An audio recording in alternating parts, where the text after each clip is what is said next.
A'udzubillahi minasyaitonirrajim. Bismillahirrahmanirrahim. Assalamualaikum warahmatullahi wabarakatuh. Allahumma sholli ala sayyidina Muhammad wa ala ali sayyidina Muhammad. Syukur alhamdulillah kita masih bisa dipertemukan kembali lewat channel Akilapedia. Harapan dan doa saya sahabatku semua senantiasa diberikan kesehatan, panjang umur, dilapangkan rezekinya, dimudahkan dalam setiap urusan, dan terkabul semua cita-citanya. Amin ya rabbal alamin. Sahabatku semua yang dirahmati Allah, siapakah yang tidak menginginkan surga?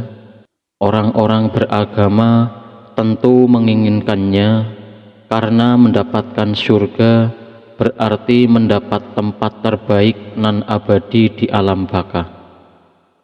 Namun surga memiliki pintu-pintu yang hanya dapat dibuka dan dilalui oleh mereka yang memiliki kunci-kuncinya. Berdasarkan beberapa hadis, terdapat 3 kunci utama untuk membuka pintu-pintu surga. Apa saja kunci-kuncinya? Yang pertama adalah bersaksi tiada Tuhan selain Allah.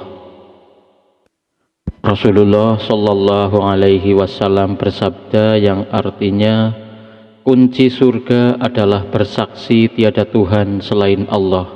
Hadis riwayat Ahmad. Bersaksi bahwa tiada Tuhan selain Allah menjadi dasar pertama apakah seseorang akan dapat masuk surga atau tidak.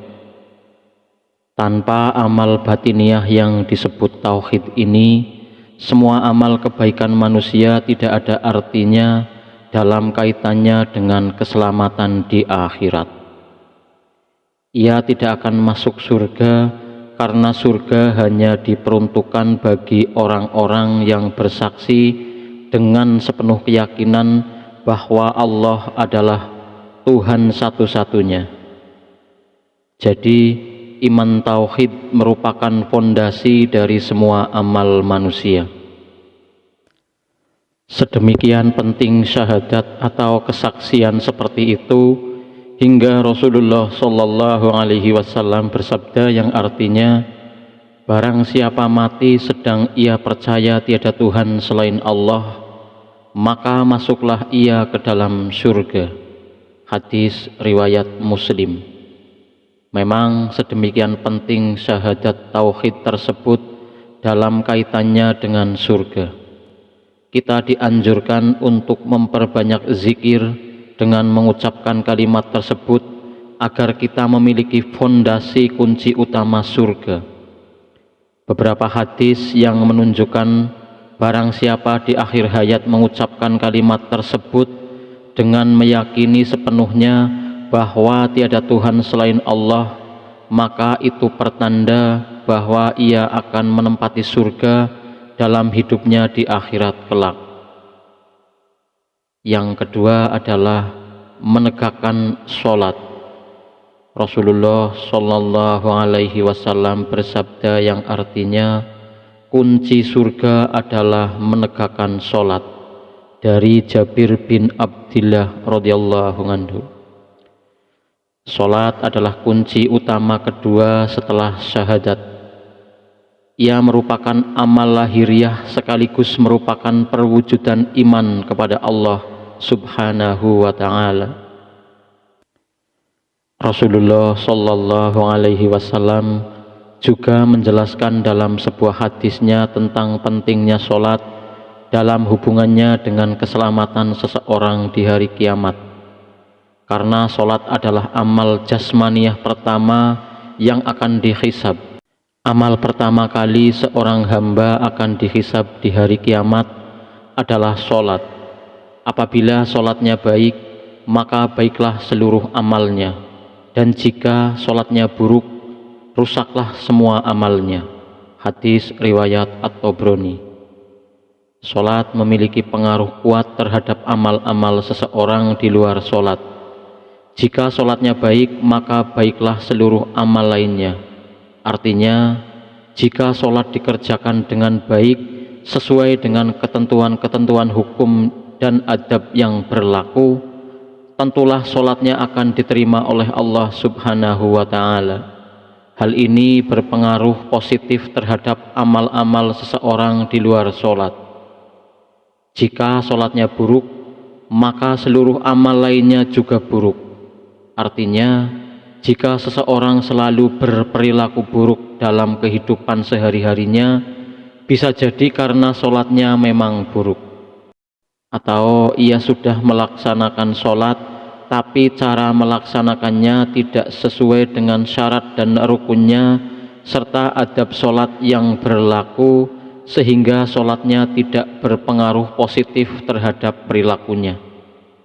Adab-adab sholat antara lain adalah tidak menunda-nunda, ikhlas, selalu ingat Allah, dan penuh penghayatan atau khusyuk.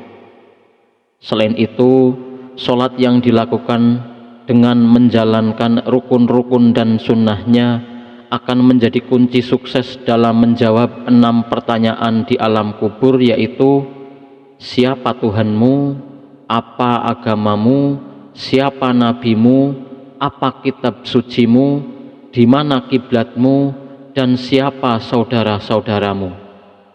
Mengapa demikian? Sebab ke-6 pertanyaan itu jawabannya terdapat dalam pelaksanaan sholat. Jawabannya terhadap pertanyaan pertama terdapat dalam bacaan takbir. Jawaban kedua ada dalam perintah sholat, bahwa sholat merupakan kewajiban dalam agama yang diridhoi Allah. Jawaban ketiga ada dalam bacaan sholawat ketika duduk. Jawaban keempat terkait dengan nama kitab yang memuat bacaan-bacaan surat dalam sholat. Jawaban kelima terkait dengan arah kiblat. Jawaban keenam terkait dengan para jamaah sholat terutama di masjid. Kemudian kunci surga yang ketiga adalah mencintai fakir miskin. Rasulullah Shallallahu Alaihi Wasallam bersabda, dan kunci surga adalah mencintai fakir miskin. Dari Ibnu Umar radhiyallahu anhu. Mencintai fakir miskin merupakan kunci surga yang mewakili ibadah sosial dalam ranah akhlak. Al-Quran menyebut orang-orang yang tidak peduli terhadap anak yatim dan fakir miskin sebagai para pendusta agama. Mencintai fakir miskin termasuk anak-anak yatim merupakan akhlak terpuji. Rasulullah Shallallahu Alaihi Wasallam melaksanakan hal ini secara nyata. Sahabat beriman yang dirahmati Allah, jadi memang untuk dapat masuk surga, seseorang tidak cukup hanya memiliki kesolehan personal dengan melaksanakan ibadah-ibadah personal seperti sholat, puasa, haji, akan tetapi ia juga harus memiliki kesolehan sosial seperti mengeluarkan zakat dan sedekah kepada fakir miskin. Ia juga harus memiliki akhlak yang baik terhadap mereka sebagaimana dicontohkan Rasulullah Shallallahu Alaihi Wasallam. Dari uraian tersebut dapat disimpulkan bahwa terdapat 3 kunci utama untuk dapat membuka pintu surga dan masuk ke dalamnya. Pertama adalah dalam ranah akidah, yakni bertauhid dengan bersaksi tiada Tuhan selain Allah. Yang kedua adalah dalam ranah syariat, yakni menegakkan sholat. Yang ketiga adalah dalam ranah akhlak, yakni kesolehan sosial dengan mencintai fakir miskin. Dalam istilah lain, secara berturut-turut ketiganya disebut iman, Islam, dan ihsan.